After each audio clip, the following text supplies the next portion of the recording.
Entonces son 54 diapositivas, espero, no sé, demasiado utilizas aquí en 30 minutos, objetivos de metodología, entonces vamos a hacer la siguiente. ¿Cuáles son los objetivos? Porque yo principio de diferenciar entre una lesión leve, moderada o severa, conocer la fisiopatología del trauma, tratar oportunamente la lesión primaria, ya veremos que es primaria y que es secundaria, indicar la neuroimagen que sea necesaria y conocer el pronóstico y la rehabilitación de esos niños. La siguiente. Entonces, para esa epidemiología, digamos que en forma general, el 3% de los menores de un año, el 5% presenta trauma craneoencefálico, pero el 80% es leve. La siguiente. La fisiopatología es muy importante que ustedes la recuerden. Recuerden en patología cuando ustedes cortaban el cerebro. Ese cerebro ya está fijado con formol. Entonces, parece una tajada de Japón, ¿sí? Pero realmente el cerebro es semisólido. Cuando ustedes de pronto van al mercado a comprar sesos, ya la gente casi no usa eso por la enfermedad de las vacas locas y todo. Pero en la época de hoy no, se preparaban torta de seso, ¿sí? De la vaca, ya no se usa. Y el cerebro es semisólido, es flotante. Recuerden que él no está fijo como está el riñón, como está el hígado, entonces es flotante y no enclavado, y por eso es muy importante esto, la aceleración y la desaceleración que sufre el cerebro cuando se golpea. Entonces, cuando pasa esto, el cerebro se golpea adelante y se golpea atrás, o sea que puede haber lesión occipital y lesión frontal. Entonces eso es muy importante conocerlo de la fisiopatología para entender, porque cuando usted le sacuden la cabeza, usted sufre como una conmoción, que queda como que y vuelve rápidamente a conectarse. Y otra cosa importante es la irrigación. La irrigación del cerebro está determinada muy especialmente, obviamente por la tensión arterial, por la sangre que llega al pulmón a través de las carótidas, ¿sí? Pero está por el CO2 y el oxígeno, y eso es cierto en todos los vasos, pero en el cerebro especialmente, ¿sí? El CO2 produce vasoconstricción y el oxígeno vasodilatación. Y otra cosa importante del cerebro básica, que es el volumen cerebral, que es relativamente fijo. ¿Sí? Si usted tiene un tumor en el ovario, cuando pasa por ginecología, usted, uy, a esa señora le sacaron un tumor que pesaba como 5 kilos. Eso no sucede en el cerebro, ¿cierto? Porque el cerebro no tiene para dónde ampliarse su volumen, es muy fijo el volumen. ¿Hacia dónde puede derivar el cerebro volumen? Hacia el líquido cerebroraquídeo, básicamente, ¿cierto? Que es todo eso que cubre al sistema nervioso central. O sea que el cerebro tiene un volumen relativamente fijo. Por eso también recuerden cuando hablamos de eso, cuando uno habla de tumores cerebrales, un tumor cerebral, por más que sea benigno, da síntomas rápidamente, porque el cerebro empieza a comprimirse por el tumor.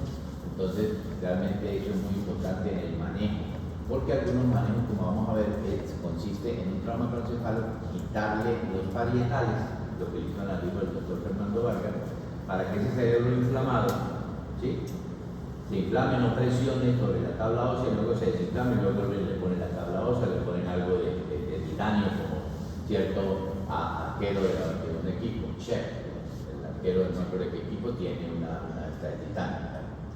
Y siempre tener en cuenta la herniación, como el cerebro no tiene para dónde echar, para dónde expandirse, para hacer menos, ¿sí?, él trata de salirse por donde puede. ¿Por dónde? Por el agujero magno, ¿sí? Entonces, cuando ven el cerebro ya en la patología, que lo voltean y tiene que irse por el agujero magno, por ahí es que se hernia, ¿sí? Y esta es la triada de herniación: hipertensión, bradicardia y bradipnea, ¿sí? Entonces, pregunta de examen: triada de Cushing. Yo sé que Cushing es un epónimo de muchas enfermedades, es lo que Cushing. En este caso es la triada de Cushing, la siguiente. ¿Por qué es importante el trauma en menores de 2 años? Porque la evaluación clínica es difícil, los lactantes con lesiones intracraneales suelen ser asintomáticos, ¿sí? Puede ocurrir fracturas de cráneo, lesiones cerebrales traumáticas clínicamente importantes a pesar del trauma menor, y el traumatismo craneoencefálico por abuso ocurre con más frecuencia en los bebés. Esto es muy frecuente. Las mamás a veces se desesperan, por el niño llora, lo zarandean y lo tiran contra la cama. Entonces las lesiones son muy frecuentes en los niños, sobre todo en madres, digamos, con dificultades económicas, madres solas, en fin, miles de problemas que hay en la crianza del siguiente.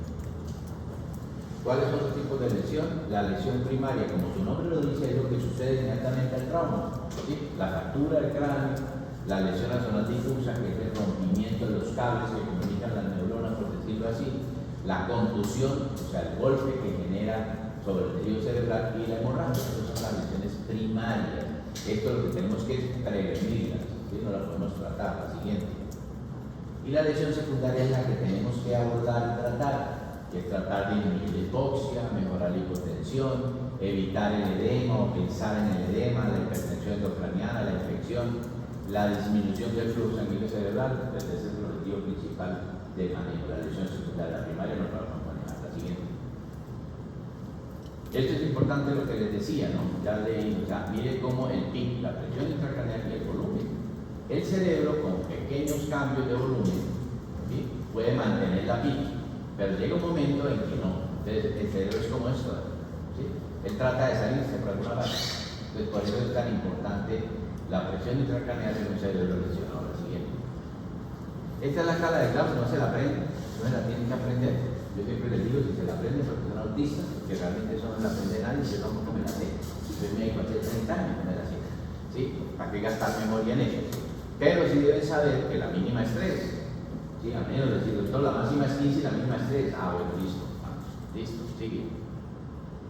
Esto es más importante incluso que el gato, que es la pupila, ¿sí? Porque cuando la pupila está alterada, no es para que se aprendan esto, ni no faltaba, ¿sí? Que si es puntiforme de 1 a 2 milímetros, la lesión está en protuberancia. Ah, bueno, ¿sí? Pero sí es importante que sepan que hay que mirarle las pupilas al paciente, hasta las películas hacen eso. La siguiente. Esto es importante, el glándula, hay que hacerle el glándula, hay que tenerlo ahí y hacérselo porque indica pronóstico, ¿sí? Por decir algo, si está usted entre 13 y 15, la mortalidad es menor del 1%. Pero fíjense cómo si está entre 3 y 8, la mortalidad es de la mitad del paciente. Entonces, hay que hacérselo al paciente. La siguiente. Tipos de lesión, vamos a ver algunos tipos de lesión. La siguiente. Entonces, esta ustedes la ven recién nacido, el primer trauma que uno sufre cuando nace, por vía vaginal sobre todo, ¿sí?, que es el caput sucedáneo, que es un edema del cuero cabelludo muy frecuente, todos los niños que nacen por parto vaginal, pero algunos hacen cefalohematoma, que es una complicación un poquito mayor, ¿sí? Y ahí están el tipo de lesiones que se pueden presentar de arriba hacia abajo. La siguiente. La fractura del cráneo es rara en niños, el niño tiene una cabeza que las fontaneras están viendo, entonces asume la energía del golpe y no se fractura, pero pueden haber fracturas, especialmente esta del hueso temporal y la fractura de la base de cráneo, ¿sí? El hueso temporal, cuando se fractura, que es este hueso de acá, cuando se fractura así no hay ningún problema, pero cuando se fractura así se lleva el facial y se lleva el octavo pata. Entonces pueden estos pacientes, generalmente se caracteriza porque usted le mira el oído y tiene hemotímpano, ¿sí? Puede haber endoniquia, salida del líquido recorrido por el oído, el tímpano. Sordera en el 80% a 100% de los pacientes, les quedan sordos, ¿sí?, de ese lado. Y parálisis facial es el 30 y el 50%. Y la otra es la fractura de la base del cráneo, que se fractura esto, ¿sí?, como usted le corría en el cráneo, como si fuera un rompecabezas de esos tridimensionales, se corre en el cráneo, se corta, ¿sí?, en la parte de abajo, ¿sí? Y la fractura deprimida, que ya veremos en el siguiente. Ahora, los tipos de lesiones, la conmoción cerebral, como ven, esta niña está bien, sufre un trauma, es una pérdida de la conciencia, ¿sí?, no indispensable, vómito, amnesia de lo que pasó y se normaliza en horas. El paciente ya no está bien. La siguiente. Entonces, eso es una conmoción cerebral, síndrome clínico de alteración de la función cerebral inducida biomecánicamente, acuérdense, aceleración y desaceleración, que típicamente afecta la memoria y la orientación, lo que puede implicar la pérdida del conocimiento sin lesión estructural. Eso es una conmoción. La siguiente. Una contusión, como ven ahí al guasón, es una lesión supremamente mayor. Hay lesión intraparenquimatosa, la aceleración causó ese golpe en el parénquima, deterioro del nivel de conciencia, cefalea, vómito, el paciente está por lesión intracraneal. La siguiente. Esto es un Koch, que me gustan los Koch, ¿sí?, en el cual una escala de contusión, ¿sí?, en el cual cualquiera de estas alteraciones, si con un solo parámetro alterado, debe dejar al niño en observación y realizar neuroimagen. Entonces, cualquier alteración de esto, no lo voy a leer todo, pero leemos uno.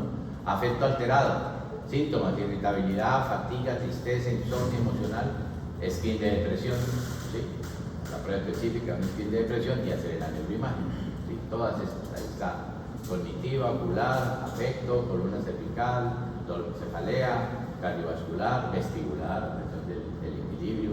Sí, esta clase yo se la doy a ustedes para que después la revisen si quieren. La siguiente. Las convulsiones también son una causa frecuente en pacientes con trauma. Las inmediatas son de buen pronóstico, se da por despolarización, porque los cables se cruzan. Las tempranas, algunas tienen recurrencias del 25% y definitivamente las tardías indica que una lesión del tejido cerebral hizo una cicatriz y esa cicatriz convulsiona. La siguiente.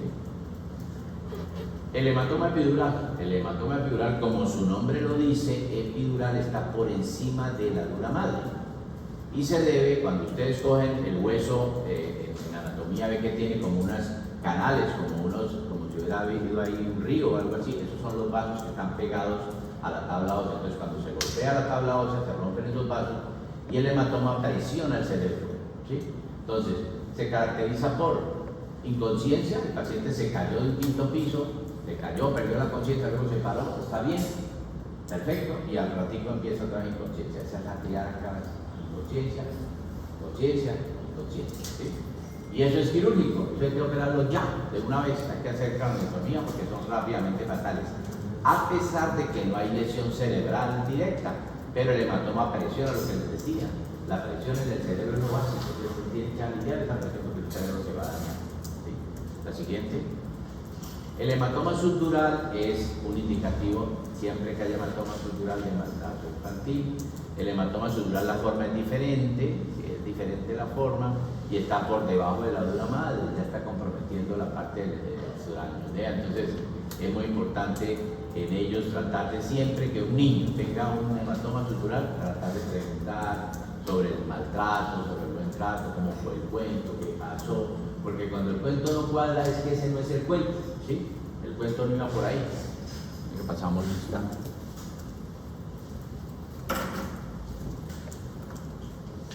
ver.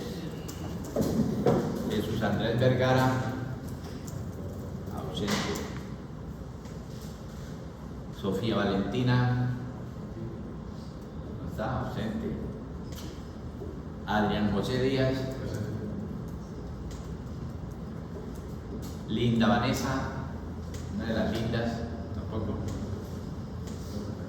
Linda Vanessa. Luis Fernando. Bien, Luis Fernando brilla por su ausencia. Valentina Esteves. A eso. Laura Alejandra. Camila Andrea Navas. Laura Sofía León. Juliana Helves. Javier. Kelly Johanna. Leila Camila. Eduardo José Gil. John Jorge Silva. Andrés Amaya. Keila Belén Pérez. Dana Valentina Cárdenas.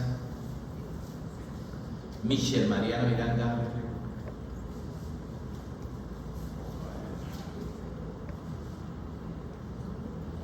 Laura Lisset Zambraño. Camilo José Zambrano. Cristina Isabel Amado.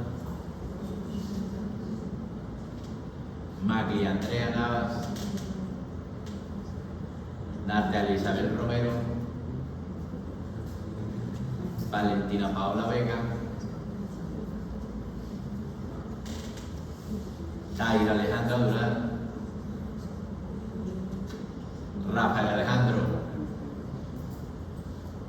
María Fernanda Fuentes. Presente. Laura Valentina. María Juliana Martínez. Ahora sí está bien, María Juliana. Daniel Suárez. Mayra Isabel Blanco. Ariel Fernando. Valentina Barrera, Nelson Josué Arevalo, María José Sánchez, María Fernanda Mancilla, María Paula, ya decía el número, Lizeth Joana, Ana Sofía Zuleta,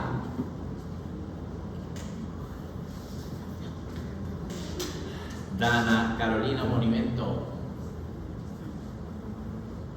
Margaret Juliet, David Andrés, César Augusto Lara y Angie Stephanie Antonio. Más de la mitad faltan. Bueno, digamos. A mí tampoco. Si no los nombré, no le puse falla. Bueno. No, es que de pronto esta lista sí, está desactualizada en algunos datos, porque la otra semestre la estoy buscando, pero no encuentro, tengo que sacar esta. Bueno, mejor si la pierdo porque no están las fallas. Bueno, sigue. Entonces, esto es muy importante, ¿no? Este síndrome del zarandeado, esto es como prevención, hombre, no hagan esa gracia, ¿cierto? No hagan esa gracia con sus sobrinos. Así que, ¡ay! Y le digo, no, eso es malísimo para el cerebro, para las estructuras cervicales, para el cerebro, ¿sí? Eso no es gracioso. ¿Sí? ¡Ay, el tío! Que no, eso no hagan eso. ¿Sí?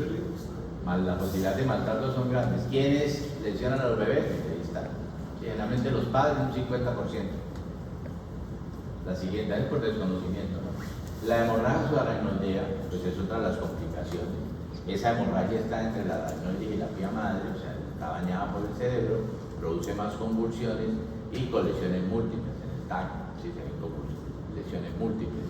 La siguiente. El edema cerebral, que es lo que tenemos que evitar en lo posible, porque el edema cerebral daña el cerebro. Entonces, si me creen, esto es una imagen en vidrio esmerilado, ¿sí? Eso es muy claro para los radiólogos. El pico máximo se presenta 24 a 48 horas después del trauma. Si después de 2 días no hay, es porque no va a haber edema cerebral, ¿sí?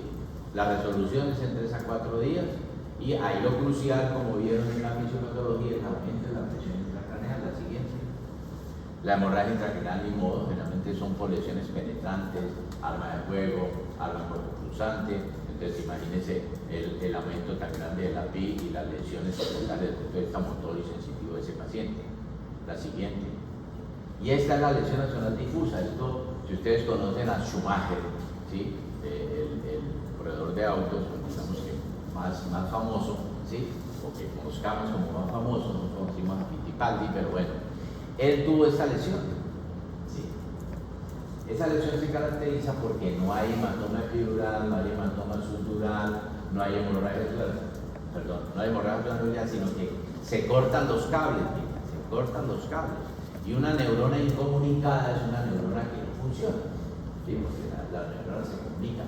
La importancia de la sustancia blanca en las lesiones cerebrales se está estudiando mucho en este momento, tratando de definir que eso es lo importante, más que la neurona en sí, es la comunicación, como toda la vida, ¿no? Uno es un ser social.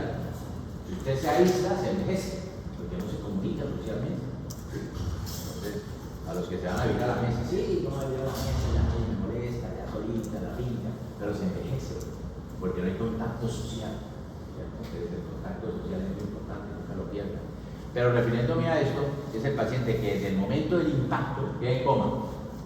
Sí, queda en coma. Y hay algunos que se recuperan y quedan bien.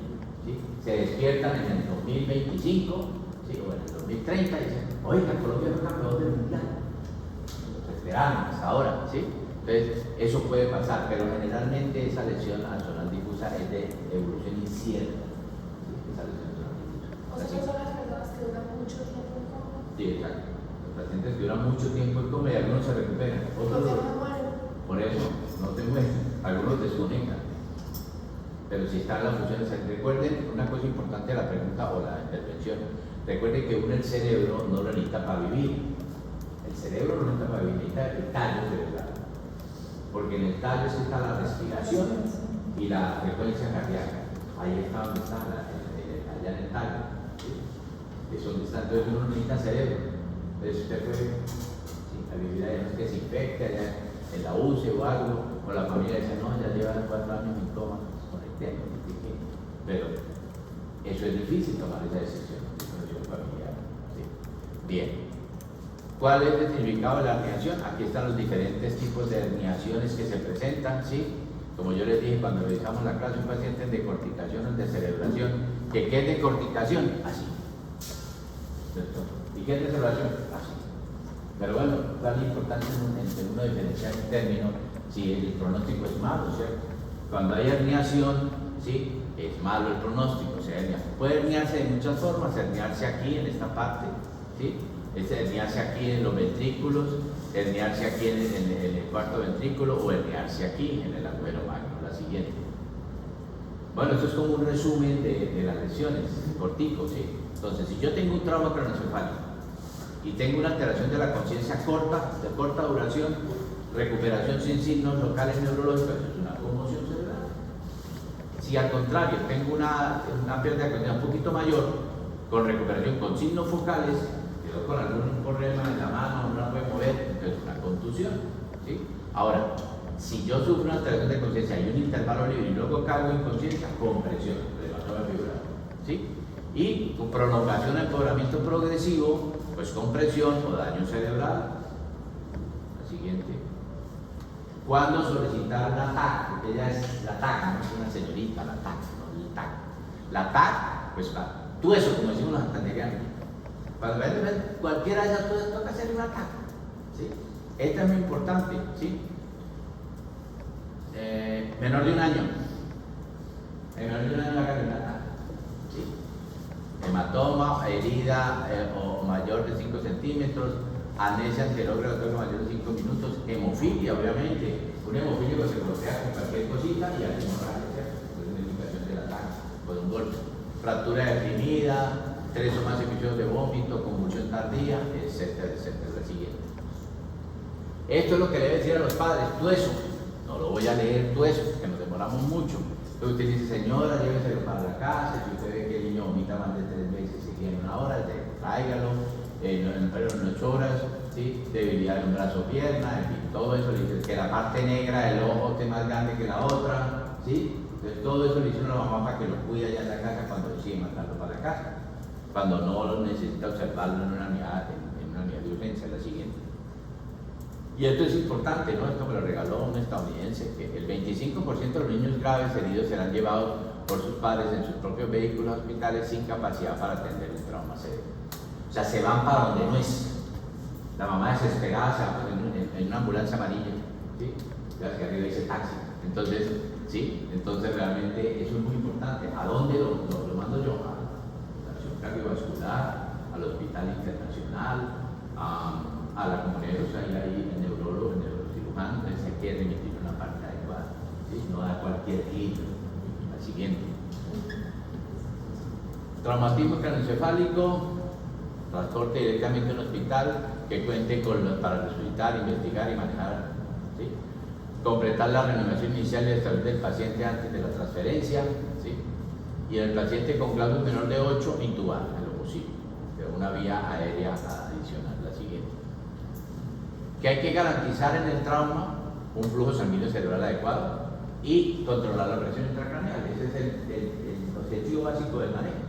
Que yo al paciente le paga cantidad, que le llegue adecuada cantidad de sangre, porque después de que el cerebro, la hipoxia lo mata. Por eso alguien dice que un niño que nace con un atria muy bajito, ese no va a progresar, ¿cierto? Los internistas dicen, ese va a llegar a pediatra nomás, ¿sí? No va a ser capaz de más. Nos dicen nosotros, así de los chistes de los colegas. Entonces, ¿qué hacer en el sitio del trauma? ¿Cierto? Entonces, tratar de evitar que el paciente esté choqueado y, digamos, suturar las heridas para que no siga sangrando, no suturarlas perfectamente, porque ¿qué sabe usted con suturar bien el cuero cabelludo y el paciente se le murió? Pero la herida quedó muy bonita, ¿cierto? Como le pasó al cantante vallenato, al hijo de Diomedes, ¿sí? Pues él tenía una cosa más urgente que poner a suturarle las heridas, es lo que era el trauma cerrado de abdomen por inflamativo, estaba sangrando, había que ponerle sangre, pero bueno, ¿sí? Martín Elías. Shock, heridas, estado neurológico del gato, grado menor de 8 igual a intubar, cómo fue el trauma y transportarlo en forma adecuada, ¿sí? No se puede coger de una mano y de otra pie a cargo, porque la lesión de columna cervical se asocia mucho con trauma craneoencefálico. Entonces el paciente queda parapléjico, porque usted lo traspasó mal, hizo el favor mal hecho. La siguiente.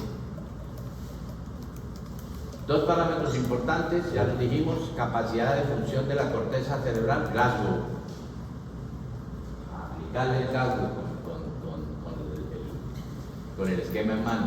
Y exploración del tallo para mirar pupilas, porque eso nos da pronóstico. ¿Sí? La siguiente.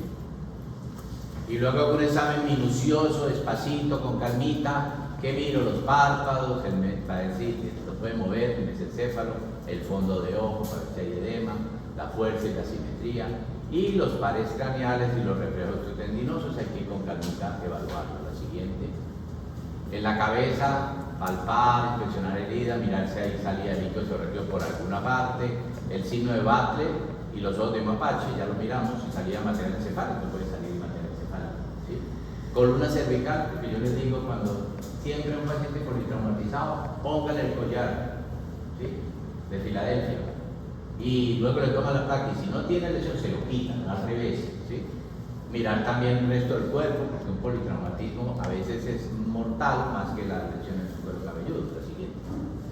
Este es el signo de battle, ¿sí? O el backlog, de batalla, ¿sí? Se da porque el golpe, cuando se ponen el casco y se ponen aquí la venda esa, cuando cualquier golpe se lesionan acá, entonces es el signo de la batalla, ¿sí?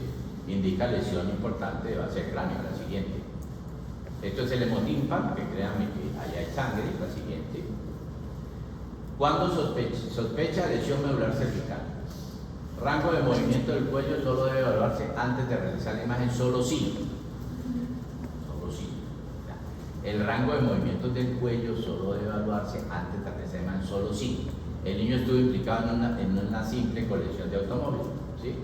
Está cómodo en posición tentada en el servicio de urgencias, ha deambulado por el servicio, ahí donde la enfermera se ha ido por eso el niño está inquieto, no hay sensibilidad dolorosa en la línea media y aparición tardía de dolor cervical. Entonces dicen, no, este niño no tiene nada grave, ¿sí? Pues vamos a evaluarlo mejor. La siguiente. Este es el collar, no he actualizado las fotos, yo me tomo algunas fotos con algunos de ustedes, las tengo que poner ahí. Este es el collar que sirve, el collar de Filadelfia, ¿sí? Que le inmoviliza uno en bloque, o sea que cuando usted se pone esto no puede hacer así, sino tiene que hacer así, es lo ideal, para que no haya lesión. Hay varios modelos. La siguiente. Entonces, ¿cuál es el tratamiento? En el niño que tiene leve, ¿sí? O sea, que tiene un Glaucus de 15, usted perfectamente, si tiene un neurológico, lo puede observar en la casa y le da a la mamá, tú eso que le dije, señora, dependiente de eso. Es una lesión leve, que es la mayoría, gracias a Dios. La siguiente. Ya en el trauma leve con riesgo hay que dejar en hospitalización, entonces uno mira el mecanismo del trauma, cómo fue, una caída mayor de 1 metro de altura, ¿sí? Accidente de tránsito, caída de bicicleta, exploración neurológica dudosa, no estoy seguro, ¿sí? Sospecha de maltrato, el cuento no cuadra, como así que este niño que caminando se fue caminando, como así, como fue que fue aquí, que fue, ¿sí? Impresión subjetiva de no hallar al niño normal, la mamá dice, doctor, yo no lo veo bien. La siguiente. En el trauma leve, ¿qué hacemos? En el trauma leve, control de signos vitales cada 2 horas, Glasgow, tamaño y reacción de las pupilas cada 2 horas, tiene que una persona estar ahí, cabeza 30 grados para aumentar el drenaje hacia el corazón de los líquidos del cerebro, ambiente tranquilo, dieta tolerancia, líquido endoroso a mantenimiento, tiene que ser una vía porque tenemos una observación, por si pasa algo, manejo del dolor y el vómito y en unas condiciones de eutérmica, o sea, temperatura ni frío ni caliente. La siguiente. En el trauma moderado cero, ninguno de ustedes va a manejar eso, pero entiendan que este paciente debe estar en una unidad de cuidado intensivo, ¿sí? Donde lo que sea necesario mantener una presión de perfusión de 50 milímetros de mercurio, ¿sí? Controlando muy bien la PIC para que esto sea 50, ¿sí? La PIC debe ser controlada de alguna forma, puede ser con manitol. Los corticoides están muy controvertidos en el manejo, pero algunos lo usan. La difenilantoína como anticonvulsivante, porque el paciente tiene una lesión que puede convulsionar, después de un trauma severo. líquidos endovenosos un poquito más bajitos por la posibilidad de edema cerebral, sonda nasogástrica, si no puede, si está inconsciente, antiácido, recuerde que el paciente está sin oral, hace las famosas úlceras de Purley test, y el apoyo nutricional que necesitan suerte porque van a estar largo tiempo sin comer adecuadamente. La siguiente. ¿Cuándo intervenir el neurocirujano? ¿Qué te parece un ortopedista, cierto? Pero bueno. Coma persistente, o sea, un lapso de 8 o menos después de la rehabilitación inicial. Confusión inexplicable que persiste por más de 4 horas, deterioro del gasto, ¿sí? Signos neurológicos focales progresivos, convulsiones y recuperación completa, evidencia clara o sospecha de lesión penetrante y escape de líquidos sorraquídeos, oliquia, trinoliquia. La siguiente. ¿Cuál es el pronóstico de estos pacientes? ¿Sí? Entonces, el pronóstico. La mayoría son satisfactorios porque unos que es leve, entonces entre más severa sea la lesión, pues más problemas habrá. Pero esto también es importante, la parte de la rehabilitación.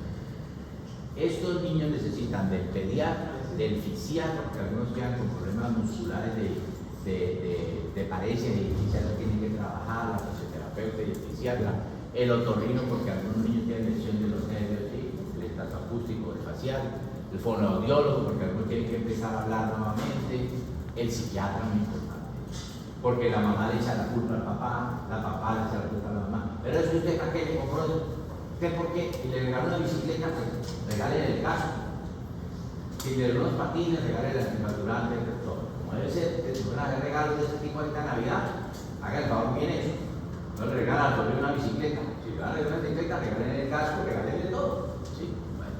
Y los profesores, muy importante, porque los profesores deben entender que un niño que sufre un trauma planetario, incluso leve, puede hasta 3 meses tener algunos problemas de motricidad fina entonces hay que entender es un manejo multidisciplinario. La siguiente. Esto es de la Nelson, sí, dice que pérdida de la conciencia mayor de 20 a 30 minutos suele asociarse a secuelas graves. ¿Sí? Lesiones menor de 3 años se asocia con la aparición posterior de convulsiones y trastornos conductuales, y la lesión cerebral grave, la morbilidad psiquiátrica es del 50% más. ¿Sí? La siguiente. La prevención, ¿sí? Eso es importante. ¿Sí? Por eso los niños deben ir a la parte de atrás, la bicicleta, los paseos, las señalizaciones. ¿Sí? Esto es importante, la prevención. La siguiente. Y esto es como una anécdota. Este señor está muy orgulloso de que se le metió, eso es en Austria, de esta lesión, y pues quedó bien, pero obviamente perdió el ojo, pero quedó bien. ¿Sí? A veces no, depende cómo sea la lesión. La siguiente.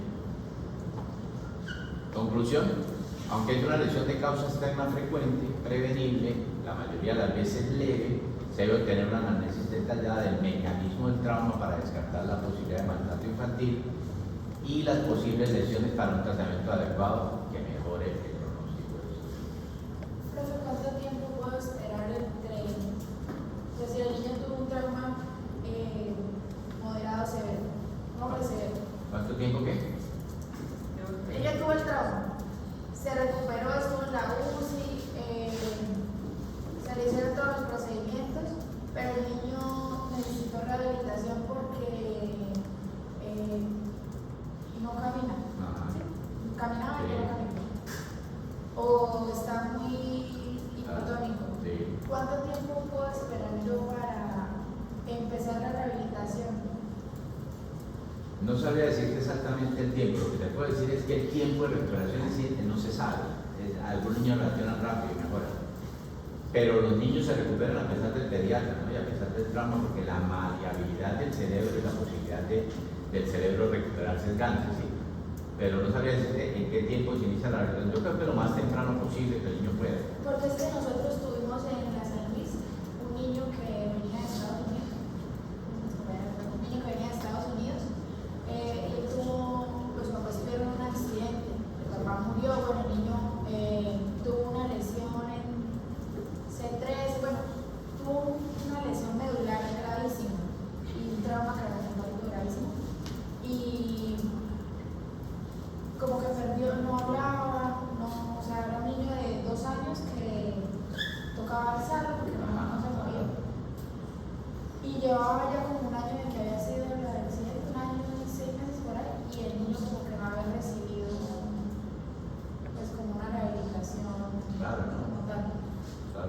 deportado, no pasé esto. La medicina teóricamente tiene se cumplen los parámetros, ¿no? Toca mirar qué tipo de lesión tendría, pero siempre hay posibilidad de recuperación en estos niños. La terapia es muy importante. Bueno, listo. Esta es la bibliografía, ¿sí? Esto es importante, actividades complementarias, hombre. Ustedes deben decir a los papás, a su familia, hombre, no zarandeen al niño, eso no es gracioso, no hagan eso, ¿sí? Lo mismo que los patrones de crianza, al niño no se le pega, ¿sí? Todo golpe que deja no se maltrata. Dígale, castíguelo con algo que a él le guste, no lo debe ver en televisión, no le dieron del tío, ¿pero por qué le va a pegar? El castigo físico no, a pesar de que, digamos, que a mí me fue bien, pero hay niños que les va muy mal, los castigan muy duro, ¿no? Entonces eso tiene sus consecuencias. Y a veces hasta trauma craneoencefálico, ¿sí? Le dan coscorrones, a uno le dan coscorrones, ¿sí? Y ustedes lo ven todavía apareciendo sus programas de televisión, ¿sí? Los tres chiflados. Si ustedes ven alguna de los tres chiflados, ¿sí? Ese era coscorrón que venía y uno decía, le dieron un coscorrón, ¿sí? La siguiente. Bueno, listo. Vamos con la siguiente, que es intoxicaciones. Busque